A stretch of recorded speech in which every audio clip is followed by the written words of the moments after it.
to justify the call for war against Syria by the White House. Of course, this is Mike Adams, the Health Ranger with naturalnews.com.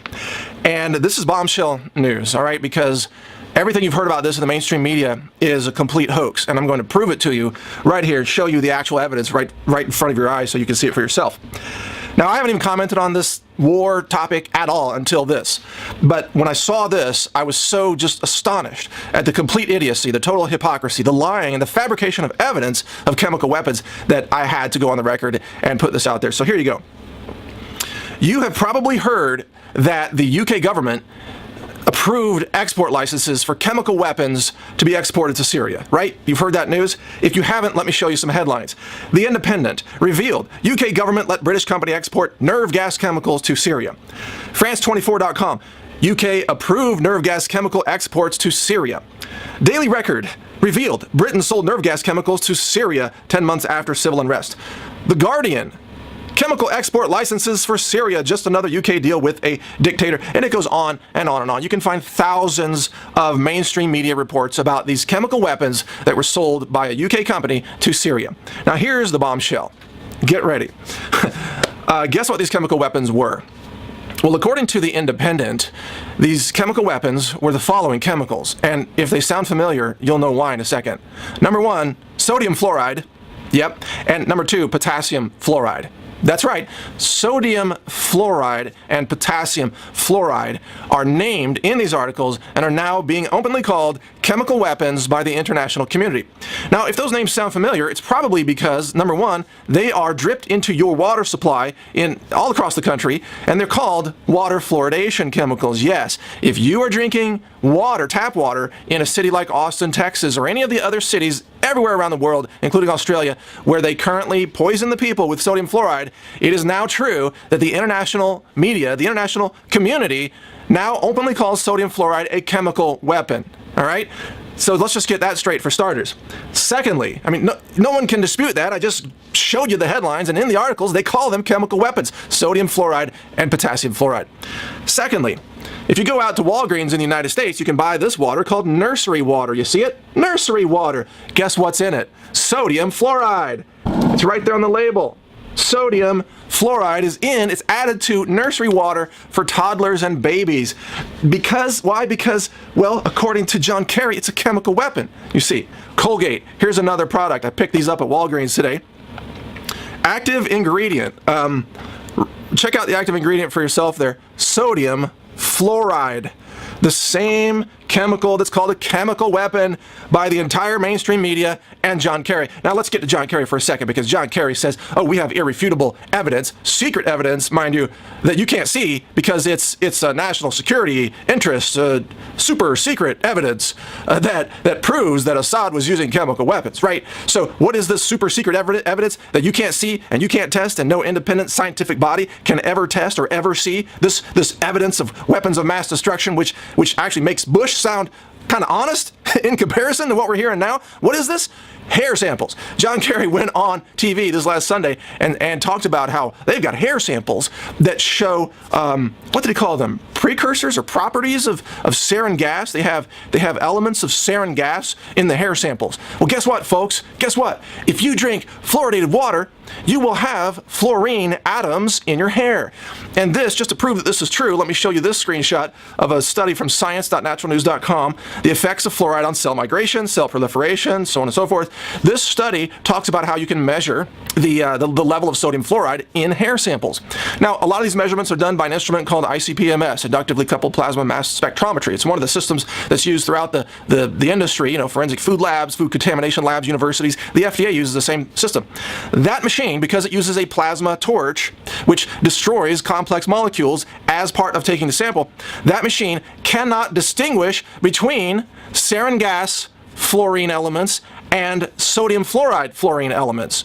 Do you understand what I'm saying? The fluorine element from the table of elements is going to look the same to that instrument regardless of whether a person has been exposed to sarin gas or has drank sodium fluoride in their municipal water supply like people are doing in Austin, Texas. If you drink tap water, you're drinking a chemical weapon now, according to the international mainstream media, just to let you know. So these tests that John Kerry says are evidence that chemical weapons have been used in Syria, this test would be positive for virtually every American.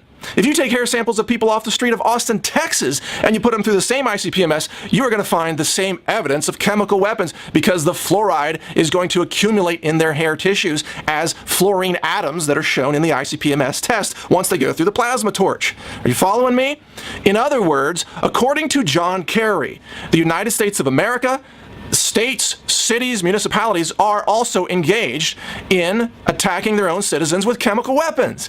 You following me? If sodium fluoride is a chemical weapon, then no country is more guilty of using that weapon on its people than the United States, because it subjects probably over 100 million people in the country every day to that exact chemical weapon that John Kerry calls a chemical weapon, that the Independent calls a chemical weapon, that the mainstream media calls a chemical weapon. So, according to John Kerry's own logic, all right, this is according to him, not me, the United States government should be bombed, again, according to John Kerry, should be bombed in order to stop the regime from poisoning its own people with a chemical weapon. You follow me? I'm not saying that. That's John Kerry saying that.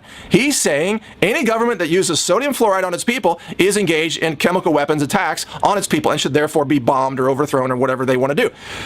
Insane, right? Totally insane, but that's the truth of what is going on out there.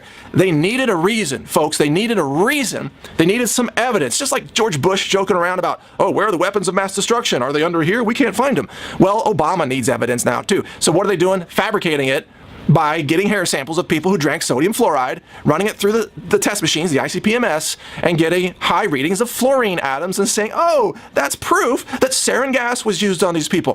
Folks, it is all a complete hoax. It's all fabricated. You are being manipulated. The mainstream media is being manipulated. But we, the people, have already won if you just wake up and realize what was just said. They admitted sodium fluoride is a chemical weapon. They admitted that. So now the city of Austin, Texas, and every other city that fluoridates its water, their board members, the city council people, should be arrested as war criminals according to John Kerry. You following me? They've already admitted it now. Sodium fluoride is a chemical weapon. Period. No wonder it kills bugs so easily. No wonder it's sold as an insecticide. No wonder so many people who drink tap water end up with cancer and other diseases and broken bones. No wonder. It's a chemical weapon. The United States now admits it. So bizarre, folks. So bizarre. I wouldn't believe this if I hadn't seen it for myself. So, again, the evidence is in the media. They are now calling sodium fluoride a chemical weapon. That's what was exported to Syria. Yeah, fluoride. It's in the nursery water. Your baby is supposed to drink that same, quote, chemical weapon. It's in the Colgate. It's in the toothpaste, the fluoride toothpaste. You are being bombarded with chemical weapons anytime you are subjected to fluoride, according to the international mainstream media. That's not me saying that. That's them saying that. And John Kerry agrees, and that's why he wants to bomb Syria. You got it? You got it? Because you have to be kind of retarded to believe any of that stuff. So, but, who knows? Whoever's watching MSNBC or CNN probably, they're retarded because they grew up on this. They are victims of chemical weapons. And so they believe the insane justifications for war that are being put out there by the establishment. The evidence is completely fabricated. The justification is unethical, immoral, completely without merit. But that's what we've come to expect now from our government. So, there you go. There you go. Get this video to your congressman, congressperson, man or woman. Get it to your senator. Let them see this. How about we look at the real evidence, not some fabricated BS that the White House came up with to justify whatever it wants to do and bypass Congress in the first place. We need to see the evidence. We need to have this scientifically tested. And we, the United States, need to stop poisoning our own citizens in the United States of America by dumping this chemical weapon known as sodium fluoride into the water supply. There you go. Share this video, spread the word. We need to stop this war. We need to stop the chemical weapons attack on the American people right here at home. This is Mike Adams, the Health Ranger. Check out more of my news and announcements at naturalnews.com. Take care.